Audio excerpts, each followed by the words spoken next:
Pour Éric Le Saint, un des objets les plus difficiles à réaliser par les Égyptiens de l'Antiquité, bien plus que les pyramides, les sculptures colossales ou les obélisques, c'était sans aucun doute celui-ci, une planche en bois.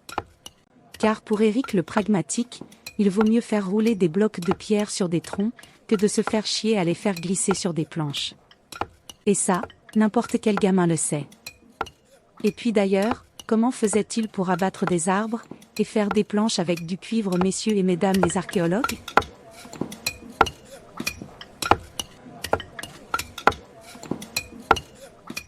Écoutons Éric Le Saint chez Nexus. Rien qu'à abattre les arbres, avec les outils que vous avez vus, je leur ai demandé de transformer un tronc d'arbre en planche, déjà. Oui, rien que ça. Rien que ça. Le jour où un archéologue m'aura transformé avec un bout de cuivre un tronc d'arbre en planche pour faire des bateaux, je ne parle pas d'étanchéité du bateau après, hein, mais rien que transformer. Et tous les archéologues nous expliquent qu'on faisait on mettait des planches et on tirait les pierres. Mais n'importe quel gamin sait qu'un tronc d'arbre c'est rond, et c'est beaucoup plus facile de mettre une pierre sur un tronc d'arbre et rouler. Ouais. Voilà. Pourquoi est-ce qu'ils s'emmerdent à découper parce que c'est marqué sur les fresques, parce que sur les dessins c'est plat. Incroyable. Alors, voilà. Ouais, incroyable. Pour Éric Le Saint, c'est sans doute impossible de faire des planches autrement qu'avec ce genre d'outils. Pour lui, il n'y a pas d'adéquation entre la production des Égyptiens de l'Antiquité et les outils qu'on leur attribue. Mais au fait, quels sont ces outils? Dans les collections du musée du Louvre accessibles en ligne, dans le département de l'Égypte antique, on dénombre 4 exemples de têtes de hache en cuivre, datées entre -2900 et -2750 avant notre ère. Ces haches en cuivre ne sont qu'un exemple des nombreux outils qu'utilisaient les Égyptiens de l'Antiquité pour travailler le bois. Herminettes, scies, poinçons et autres ciseaux à bois complétaient cette panoplie quasi identique à celle utilisée de nos jours. Une question me taraude. Pourrait-on fabriquer des planches avec ces outils? Ou si finalement, nous en avions trop?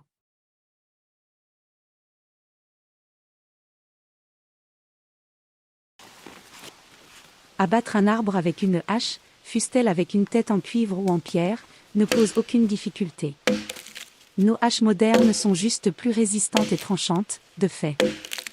Pour débiter un tronc en planche, la première étape va consister à rendre un côté le plus plat possible. Notre bûcheron va creuser des entailles, qui auront plus ou moins la même profondeur. Il va ensuite faire sauter ces excroissances, de sorte à ébaucher cette face.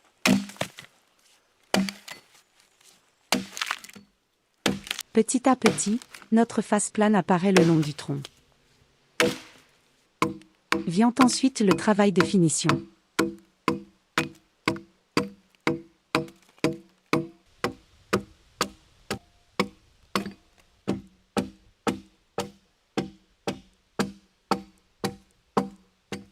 Il faut maintenant tracer des lignes parallèles le long du tronc.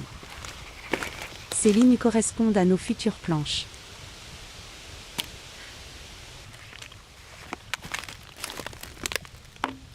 Notre bûcheron place des coins en bois le long d'une des lignes. Le principe étant de fendre le tronc sur toute sa longueur.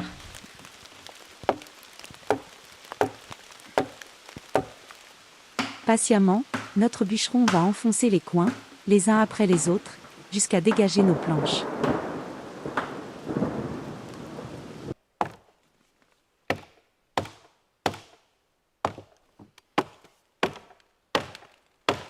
Et voilà.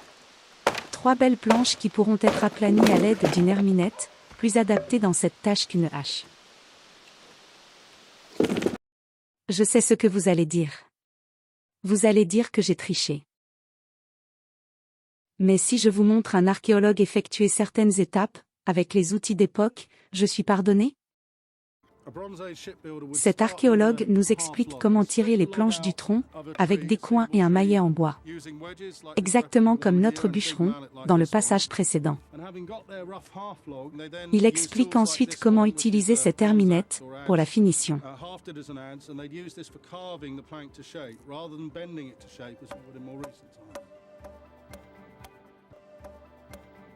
Très efficace, vous ne trouvez pas? Et voilà 2 belles planches, prêtes à être assemblées.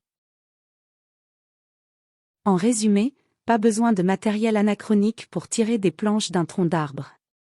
Une hache, un maillet et une herminette feront l'affaire, aidés de simples coins en bois, de patience et de dextérité.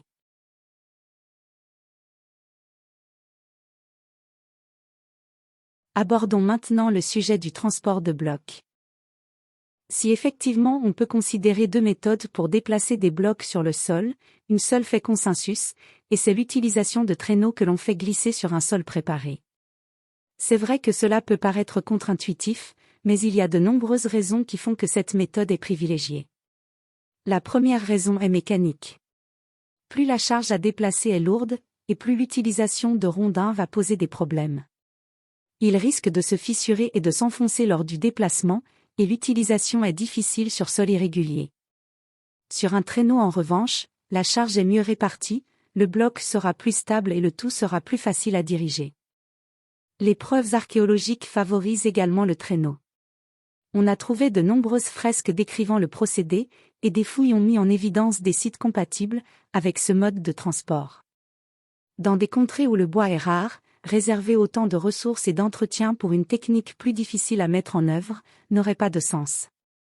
Enfin, l'archéologie expérimentale a démontré qu'un sable légèrement humide favorisait le glissement en réduisant les frottements.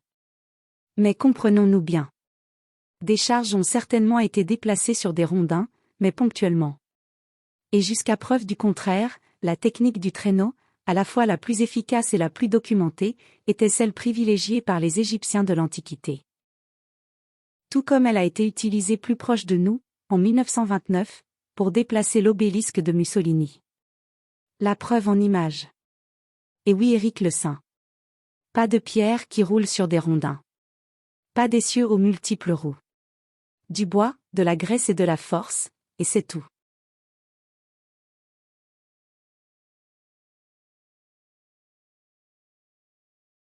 Ce qui me gêne chez Éric Le Saint, c'est qu'il est capable de remettre en question la capacité des Égyptiens de l'Antiquité à pouvoir tirer des planches de troncs d'arbres, facilement, et en même temps, et il le sait, de nombreux objets de toute taille conçus à base de planches existent, et sont parvenus jusqu'à nous. Le plus spectaculaire étant sans doute, la barque solaire de Khéops et ses 43 mètres de planches assemblées. On ne dénombre plus les ignorances volontaires de cet autoproclamé chercheur, qui décidément ne trouve pas grand-chose, à part du temps, pour écrire un livre bourré d'erreurs sur l'Égypte antique, ou pour passer sur des chaînes complotistes.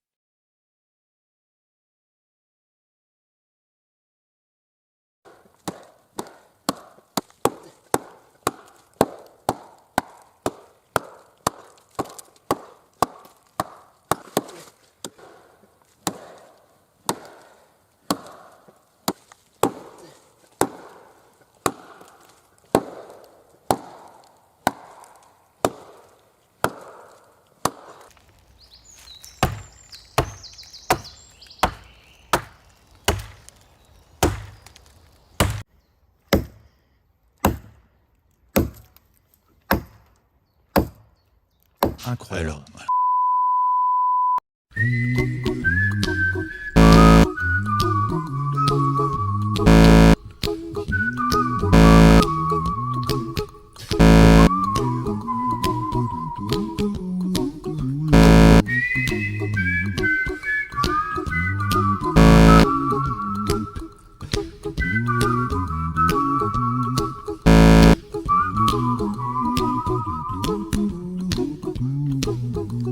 Here's a little song I wrote.